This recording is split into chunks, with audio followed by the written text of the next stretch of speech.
Well, hello. Welcome to the Creative Writing Life podcast, where we talk with writers from all mediums and genres about themselves, their work, and advice they have for writers. I'm your host, Paul Zeidman, and my guest today is author Sarit Zadok. Excuse me, we're going to be talking to her about her new book, The Correction, Volume 1, which is a key part of the title that you should keep in mind. Sarit, welcome to the Creative Writing Life podcast. Thank you. Thank you so much, Paul. It's so great to be here, and thank you for having me. Oh, it is my pleasure. I'm looking forward to this conversation because it is a very, very interesting book and a story to discuss because there's a lot of details that I really want to get into details about. But the first thing, as those who are familiar with the show are aware, we'd like to start things off talking about anything we may have read or watched lately. Did we like it? Do we hate it? We're kind of indifferent to it. Don't ever want to have anything to do with it again. I will go first just to give Sarit a little bit of time to collect your thoughts. So just two things on the watching front. I guess you could call it almost a horror kick. I read the script last year, and I wanted to get around to watching the film version of it. So I watched Zach Cregger's Weapons, which I really enjoyed. It's not as gory as I thought it would be, but I thought the story was really original, and I'd forgotten that he directed it too. And you could kind of tell because there's a lot of really good camera work in it, but it was a really interesting story. I liked it a lot, and I could see why Amy Madigan was nominated for Best Supporting Actress because did not expect to see her in that kind of role, and she does a phenomenal job. And the other film we watched is another horror light, I guess you could call it. It's called Dust Bunny, and it's a very imaginative. Definitely not family friendly, but it's an imaginative horror film. And the little girl who is the main character does a phenomenal job of kind of keeping things anchored. And it's a really unique story. And I'm not going to say anything else because this is something you have to discover on your own. So that is it on my end. So, Zarit, what about you? Anything interesting or not interesting that you've read or watched lately? Wow. I guess this is not a big secret, but I watched Hamnet, which completely destroyed me for like a whole day. It is just like a superb piece of cinema. Cinematography is amazing, acting amazing, and it's really the kind of stuff that I missed seeing.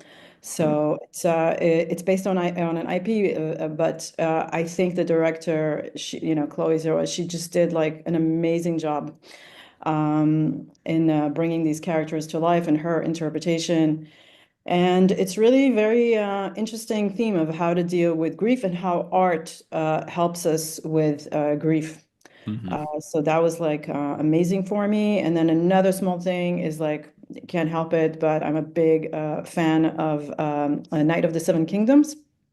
And I Okay. watched that TV show, which is, I kind of love it because it's so different from Game of Thrones and the whole other universe. It's basically dealing with like the small folks and also a completely different structure of half-hour episodes. So that is also very good. Okay, fantastic stuff. Yeah, I'd heard a lot of good things about Night of the Seven Kingdoms that people really seem to be enjoying that one. Yeah. So I think for once they did, we can be we can be critical of how things are adapted to TV or film, but I think they did like a very good job here. So I'm very happy to see that, and also happy for George Martin because Because he can use the money. Yeah. yeah. Okay, so Zarita, what I'd like to start things off, start talking about you as a writer. I mean, how did you get your start? Were you a voracious reader as a child? Were you always a writer, or is this something you came into later in life? I mean, I would love to find out, like, what is your quotes unquotes origin story? So I did many things in life. I won't bore you with, my whole trajectory, but basically I came into screenwriting much later in life. When I came across this story that had to do with World War II that I was researching, and I became convinced that this has to be to get to the screen, and I wanted to write a screenplay, and I had no idea how to write it. So that's how this whole thing started. So I became like a self-taught screenwriter because of this story, which is called Letters to Mrs. Saban. And this was like something I worked on for like 2 years, and it's the screenplay that won like the most awards and placed the highest. I was very, very proud of this, but after this heavy historical drama, I just kind of branched off to different genres and started writing all kinds of other projects, lighter fare in different genres and TV shows. And I just got my chops that way. Mhm. We all know the screenwriting community, and we all support each other through different competitions and different things. And just being self-taught and just learning about the business this way. And that was really very, very good school in characterization and plotting and structure. And not so scary because it's very efficient and short. So you don't have to write Mhm. like thousands and thousands of words. That's Um, true. That is true. so that's kind of like how I started like the whole screenwriting world. And then of course, I branched off. I did like a short film. I wanted to see what it's like to become a producer and a director. And that was like a very cool experience. And then later on, I was like, I need more. I need more Oh. freedom in writing. And that's how the whole novel thing started. It's basically started adapting one TV show that I wrote during COVID. I wrote like all 8 episodes. And this was kind of like this like fantasy science fiction sort of show that everybody was very interested in, but nobody wanted to produce since it's like so expensive. Mhm. And then I just couldn't let it go. I just couldn't let it go. I'm like, you know what? I'm just going to try novelizing it. And that's how it started. Okay, so I think if I'm assuming correctly that the book we're talking about is, usually I hold up the book, but it is not available yet. So Sarit is going to do the honors. We're talking about the Correction, Volume One. There it is in her hands. So let's start about a little bit about the book itself. In screenwriting, it's the elevator pitch. I guess for books, it would be more like the cocktail party pitch. What would you say, if someone came up to you and said, Sarit, tell me about this book, The Correction, Volume One, and you would say it's about. So, so this is a science fiction fantasy book series. It's dealing with simulation theory, and it's what you would call philosophical science fiction. Oh. And it's spanning different worlds and different locations. But in general, it's dealing with one protagonist called Michael, who is a Korektor soldier, and he is tasked with collapsing rogue simulations that are disturbing the base reality of Earth in the future. And he has been also tasked with dealing with the most dangerous of these, which is called the tri-simulation quandary, um, which are these like three entangled, unbreakable simulations. And we find out later why and the whole story behind it. But basically, he has failed in his mission again and again and again. And the book basically opens with another failed mission, and he's forced to go back down into the simulation. And this time, he breaks the cardinal rule and he falls in love with one of the simulation entities, who is this beautiful Bedouin girl. And now he's very conflicted because if he is to collapse this simulation, he's basically going to destroy her world and destroy her. And at the same time, there are all kinds of politics and movements behind the scenes. And then there's another Korektor who rises up to finish the job that Michael is unable to do. And then basically, it's setting up this whole big showdown between the two of them. Yeah, I was going to say you explained it in a much more clear way than because reading. I mean, I was able to follow along while I was Yeah. reading it, but I was trying to figure out how is she going to explain this? And I guess it's your baby, so you know it a lot better. So you talked about the origin of how you came about to actually writing it, but what was the Mm. inspiration for the story itself? I mean, there are elements. I mean, I'm going to get into this in just a minute, but I would Yeah. love to hear about how you came up with the idea for this story, and we'll get into details about, the details about it creating this world and the characters and all the multiple subplots, but where did it all come from? So originally it started maybe, I would say 20 years ago when I lived in the Sinai Desert as a dive master. So I was living there amongst the Bedouins, amongst, the Egyptians and the local expats. And I was diving this very notorious dive site called the Blue Hole. And there was always something very mysterious and weird about it for me. And I always thought this would be like an amazing story.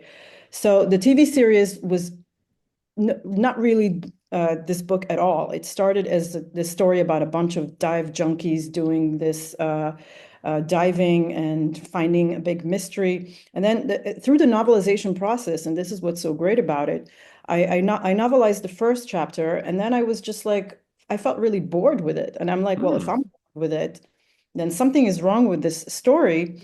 And then that's how I started, I invented the Michael character and the Annie character, and that's how it all started. And actually very little remained from the original Hmm. Blue Hole TV series in this book.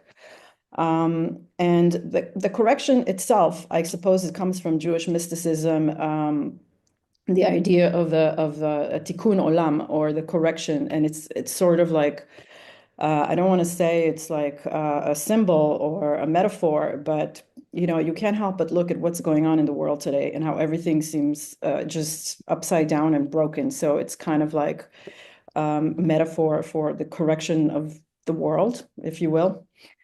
Okay. So that's where the name comes from.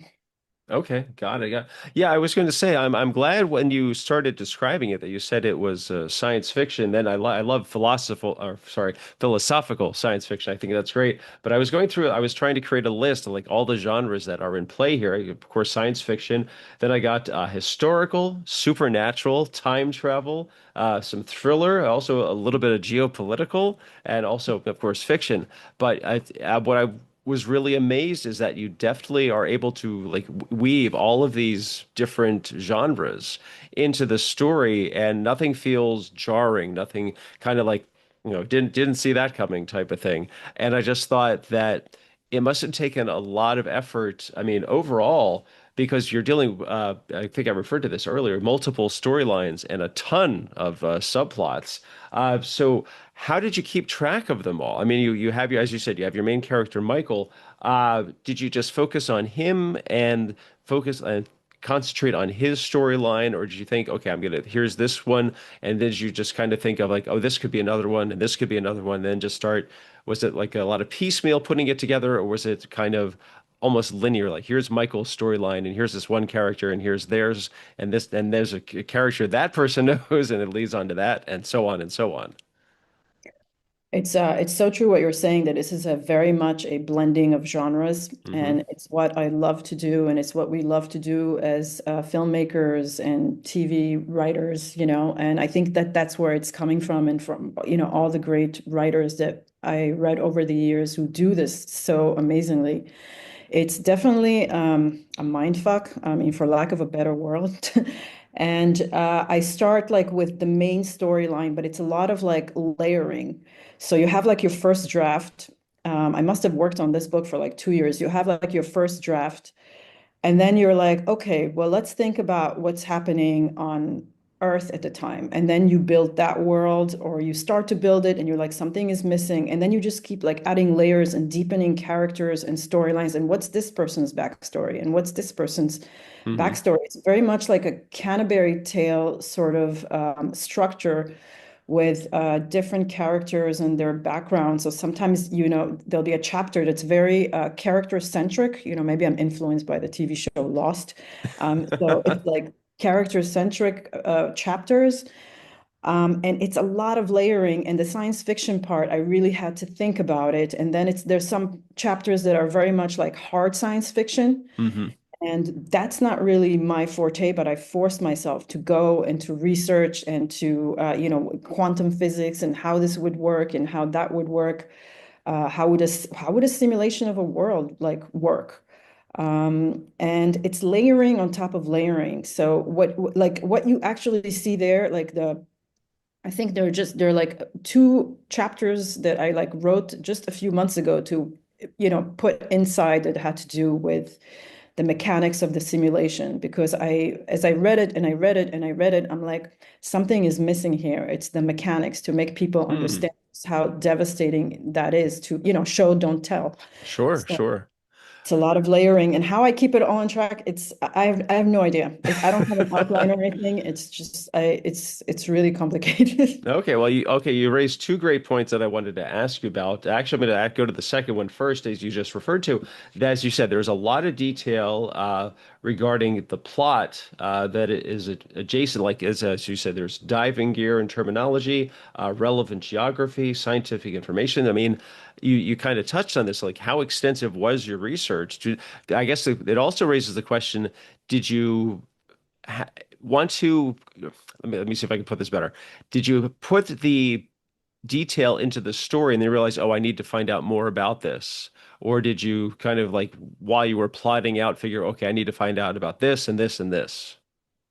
So a lot of things I already knew because coming from the diving world or Right. coming from, the Bedouin world. So there's a Hmm. lot of stuff that I already knew, but for example, all this stuff in space, Proxima Centauri, like Mars, I had to like really research, and it's like binging a lot of documentaries, a lot of Okay. documentaries, reading some stuff, and sometimes it's even just like small things, like about names of characters in certain places, like what the names would be, what you would call it, how does this planet work?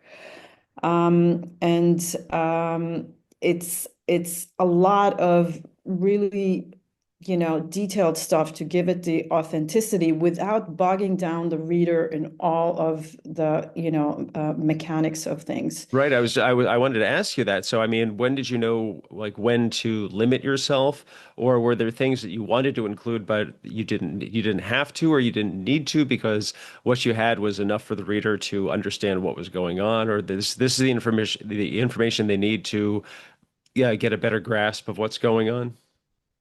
A lot of it is instinct, us as Mm, writers. So you put things in, you go back, you leave it alone, you go back and you read it. And then it's like if it's too much exposition that is like, disturbing the dialogue or disturbing the scene, you cut, and there's a lot of cutting hmm. involved. And then at the end of the day, I'm dependent on, feedback from like readers. So that's Sure. what I'm kind of waiting for. If they'll tell me like if it's too much, if it's too this, if it's too that, then I hired a couple of editors as well, developmental editor and a line editor, and then they also helped. Like he said to me, yeah, but how would this work? Like challenging Mm, me to do certain things. And some beta readers also, some of my friends, but it's really hard to get someone to like read a book and give you like detailed notes. Sometimes you have to hire people to just give sure. you know Was there information that you wanted to include, but you or like maybe research you found, but realized I don't need this right now, that you could put it aside for later? I mean, of course, we as referred, hold up the book. It's the correction volume one. So Volume assuming that one. okay, there are future volumes. Was there information as part of your research that you kind of were able, okay, this I can use this in volume two or three or however many you have planned? Yeah, there were some chapters that I wrote for volume two that I had to move to volume one because some of the feedback was like, there's no closure. And the book, yes, there's no Mm, closure. There is some closure to some lines, but it's basically, left open because book one and book two originally I thought to publish as one book because it mm. has more closure. But my publisher said, that's a mistake. No one's going to read a doorstopper. You're just a beginning writer. It's best to split them up and do a rapid release. And that's kind of like what I'm planning. There were some parts, I wished, like, as I was listening to all these YouTubes, I was like, I wish I was this like quantum physicist or, someone who really understood like all of this stuff because I felt like, oh my God, if I knew this stuff, then I could write about it like much, much better. Mm. But I had to do with what I have. So I did my best, and I hope it's not completely far-fetched, and I hope it's enjoyable and without too much exposition. Yeah, I was going to say that for someone with my limited technical knowledge, I mean, I was able to follow along, and there were parts that I think there was just enough information for me to grasp what was going on and what I needed to know in order to benefit the story. So I don't think there's anything overly expository, and it's also not like, wait, I'm not sure I understand. It was like it really straddled that line perfectly. Thank you. Of course, of course. So we talked about this a little bit earlier that there are multiple storylines, but as again, that there are so many characters and you have a lot of backstories, especially not just for the main characters, but for a lot of supporting characters. Like one is like a child actor who, like one chapter focuses entirely on him. Like, how did you decide on who to focus on? Or was it more of a, okay, we need to know more about this character, or like, okay, there's this character seemingly just in the background, but actually there's a lot more to them than just being a background character. So exactly. So I'm very much influenced by TV writing and character-centric episodes that we see. And all of the backstories that you wrote, like Craig's backstory about the child actor, or later like Olivia's or the other characters. So some people reading it will be like, okay, you're just going off on a tangent here, and I want to get back to the science fiction thing. But there's a reason why I'm deepening their characterization because they become key characters in book two, and they have like a big role to play. And I always like to invest in my characters because it's not just someone who's serving, the book as some kind of a plot device, or, they have a soul. To me, they have a soul. Hmm.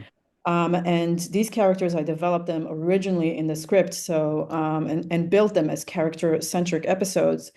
And I thought about, is this going to divert the story? Are people going to be pissed off? Why am I going here? Why am I doing this? But I really like this Canterbury, tales type of structure where you take the time to deepen the characterization. And I'm very much influenced by all the great writers who did that before me. And their books spend like 400,000 words. So I'm like, okay, I can do this for 80,000 words. It's okay. Okay, Mm. you alluded to this a little bit earlier that you originally were going to have it as one book and you split it up. Is it going to be two or three? I mean, do you know now, or is it still a work in progress?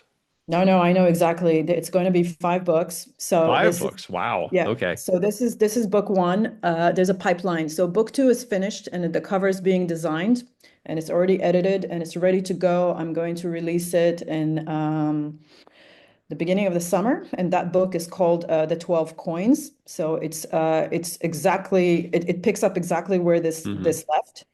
And the destruction of the 12 coins, if you got into it. So that book is ready. And then the third book, I finished the first draft, but now in typical fashion, I realize also what is missing in that book, and I'm Mm. writing more chapters. So that is going to be um, in probably beginning of 2027, and that's called the Tower of Sisyphus, and it's the whole other story. Book four is going to be almost a straight historical fiction dealing with the first simulation where this battle takes place with everyone.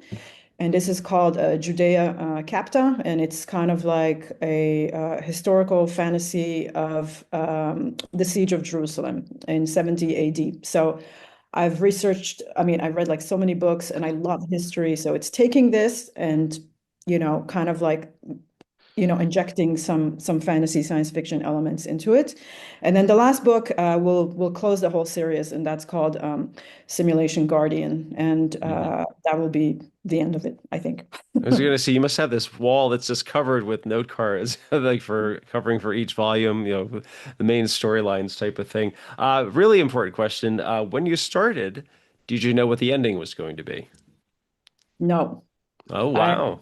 no, I had no idea, and I know what is the end scene. I know what is going to happen, and I have Hmm. like a general idea of where each character is going and what's happening. But the detail, the devil's in the detail. I don't really know exactly, and that's the fun part about like writing is that you kind of like discover things along the way, and it's an adventure for you as the writer. I always say it's not, the book makes the writer. It's not the writer that makes the book. It's like it changes you as a person, as a creator, the process of writing and plotting. Hmm. So that's the fun part about writing. It's going on this ride that you don't know where it's going to take you.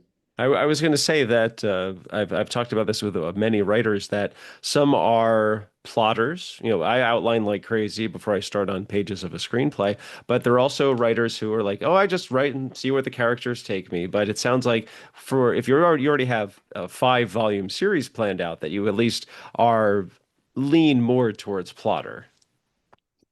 Yeah, it's generally plotting, but a lot of the stuff inside, I don't know. Sometimes I get stuck. Like now, if I'm stuck on a scene and I'm like, I don't know where this plot is going to go, and I Hmm. would be stuck for like several days until it would come to me, almost like a trance at like 4 o'clock in the morning. I'm like, aha. So it's a lot of discovery. I'd say I'm like a mix between the two, but I don't do like outlines or notes or stickies like some Mhm. other people do. I just don't have the patience for it, to be honest. I'm just, you know, Okay. No, yeah. I can totally understand that. I was going to say that that begs the question, have you been working on a storyline and as you said, maybe like something tells you, I'm not happy with this, I don't like where this is going, or I have no idea where to take this. Do you kind of backtrack to kind of figure out like, okay, where did things start to not work or not mesh or not gel? Was it a kind of, not that it's writer's block, but it's more like something is not working here and I need to figure out why it's not working. Exactly. So my main thing is like when it's not working, I feel it immediately because I'm bored. I'm bored Hmm. writing it. I'm bored reading it. And I realize something is not working. Either I'm just leaning on some trope that has been done 1,000 times, Hmm. and that's very boring. And I'm like, how can I flip this trope? How can I do this in a more interesting way? And I just think about it and I let it sit. Sometimes you just have to let things sit and kind of like cook. I call it like cook. Sure, And, sure. and then it would just come to you on the train or driving, all the thousands of things that we've seen or, films or books. There's a lot of like instinct. And then sometimes it's you just think of things that, let's flip this. And to be honest, sometimes I borrow things from scripts that I've already written and didn't go Mm, anywhere. So I'm of like, oh, course. that's an interesting plot thing I did in that script. I'll just use that and, I'll adapt it to this thing. So sometimes I steal from my own scripts that no one has ever seen. No, I can totally relate to that because many is the time where I was feeling stuck with a story. I didn't know what was going to happen. So usually I step away from the computer and I'll go do something else. And I can't tell you how many ideas for story development or scene ideas would come to me while I was out walking the dog. Ah, amazing. Just because you're not, I think if you're not focusing on what you're supposed to be focusing on, it's more likely that some kind of inspiration will hit, or maybe at least the spark of an idea. And so I think that definitely is relatable. Yeah. That Yeah. and I also have to say I love that your statement about that you're reading it and you're bored and you realize, well, if you're bored and you're the writer, imagine how a totally unrelated reader is going to feel about it. So you you want to make it exciting for them, but also for yourself in the process of creating it. And I've often found that reading something that if I'm really excited about it, I can kind of get the vibe that the writer was excited about writing it. Exactly. Exactly. And sometimes people who know me and have and read the book say, "Oh, I can see in this part, like all the Bedouin parts and Michael, with the Bedouin." They're like, you go into so much details. I could tell how much you loved writing that part, and it's true. Hmm. And then they would catch me on some other things. They would catch me, oh, you went through this action scene a bit too quickly. They would tell me, it's like I could tell that you just wanted to get it over with. And I'm like, let me reread that, Hmm. So so it's interesting. It's true what you say. Okay. Well, I was going to say we covered a lot of the other questions because I was talking about if you're feeling stuck and you backtrack. You also discussed how many volumes and you gave potential release dates. So as we've been talking about this story, and I'm sure people can get an idea that there's multiple subplots, multiple storylines. It's very detailed. There's a lot going on. So if someone is working on their own story. What advice would you have for writers, not just for stories with multiple storylines, but also you talked about doing extensive research to give it that sense of, we'll call it realism for the story. I mean, what sort of advice would you give for writers working on those kinds of stories? I think it really depends on the writer. Some writers are very they would work writing like one arc at a time. I kind of have to weave in between them to see how they affect each other because otherwise I would have to go back then later and switch things. You can make a list of the different arcs and the different plot points The research is really, you can go crazy with research, and there's no end to how much research you can do. There's research of like very technical things or very cultural things, not to get things right, not to get things wrong. There's also research of like the other writers and how they did it and how they Hmm. weave the different things. It's like a dance. It's like a beautiful dance.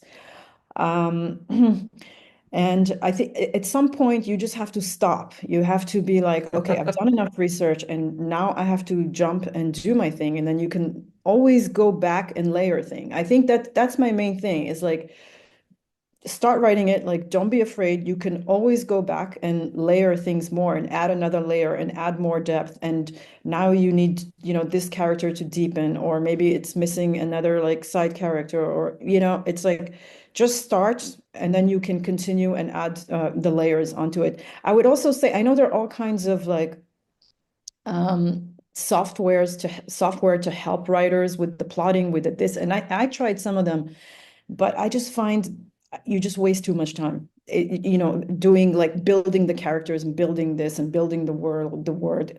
So I think make it simple. Whatever, use Word or whatever it is you use. Just put it on the page and then layer it. Okay. I want to go back to your story development. That, as we said, this is a 5 volume series, but you're also still developing the story. I think that, but while you were working on volumes 1 and 2, did you ever come up with ideas that maybe didn't fit in those volumes, but they maybe like put them aside? Like, okay, this is something I could definitely use later. I don't know how or when. But I mean, do you have like a list or a file like, okay, I've seen ideas or concepts or maybe characters or even new character developments like, oh, suddenly this guy's going to become really nasty. He was a nice guy before and he's just going to like do a total 180 on us. There were definitely things that originally this was supposed to be a trilogy. Hmm. And then I saw that I couldn't really give it the proper stage. Like the whole Jerusalem simulation, I thought there's no way I could do this justice. And there were so many things to unpack. Because I was like, okay, I can, inject some of these scenes in this book or that book, but I'm like, maybe I should just like save it for a whole other book and just do it justice. And so I put that on the side. And then the whole like Mars world that I allude to a little bit, but I didn't really develop at all in book one and very, very little in book two, mostly through like flashbacks, because I also said I need to give this the proper world building, which is Hmm. happening in book three. So I definitely had ideas and different characters that would fit there that I just put on the side for now and get back to later. It's Okay. true. All right, that's great. That's great. There was another question about it suddenly blanking all of a sudden. I'm sure it'll come to me as soon as we're done for the day. Yeah. But okay, so volume. Oh, so the correction, volume 1, and we'll see that cover one more time. There is the correction, volume 1, and it is Sarit Zadok.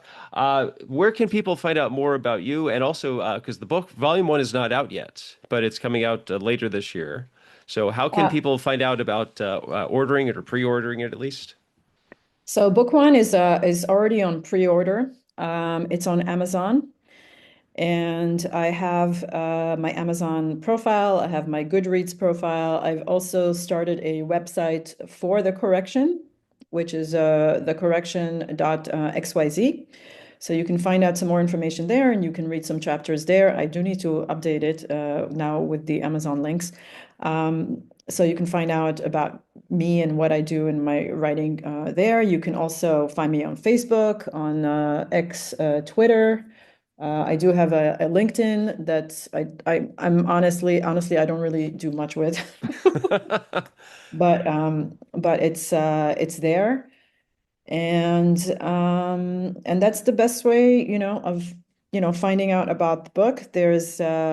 I'm going to on pre-order now. There's the ebook, and because you cannot do a pre-order for a print book on Amazon. I know it's really crazy, but you can't do it. So this is going to be the print edition will be launched later, but it's a lot of like a learning process. And then once this is done, like probably in April, or May, I will upload the second book on a pre-order so you can already see the very cool cover and get an idea of what's going on, and then the blurb and where this is going. So you can find me in all those spaces. Okay, that's fantastic. Sarit Zadok, thank you so much for being here today. This is a great discussion. It's a fantastic book. Again, it is The Correction, Volume 1. You can pre-order it now. It's coming. When is it set for release? I It's guess. the 25th of March. Okay, so just a couple of weeks from now. Yeah, So yes. fantastic. Again, thank you so much for being here today. This was a fascinating and very interesting discussion. Thank you. Thank you so much for having me, Paul. No, my pleasure. And viewers and listeners, if you enjoyed today's show, please hit like. Feel free to leave a comment and subscribe. For my social media, you can check out my screenwriting blog. That's maximumz.blog. I'm still on Twitter at maximum_Z. And for Blue Sky and Instagram, it is at Pez Screenwriting. And this show has its own accounts as well. It's at Podcast CWL on both Twitter and Blue Sky. You can also check out my Go Ahead and Ask books. Those are on Amazon, the ones about screenwriting and pie. Like I said, that's Sarit. I'm Paul. This has been the Creative Writing Life podcast. Thanks for listening. Stay safe, stay healthy, and most importantly, go write something.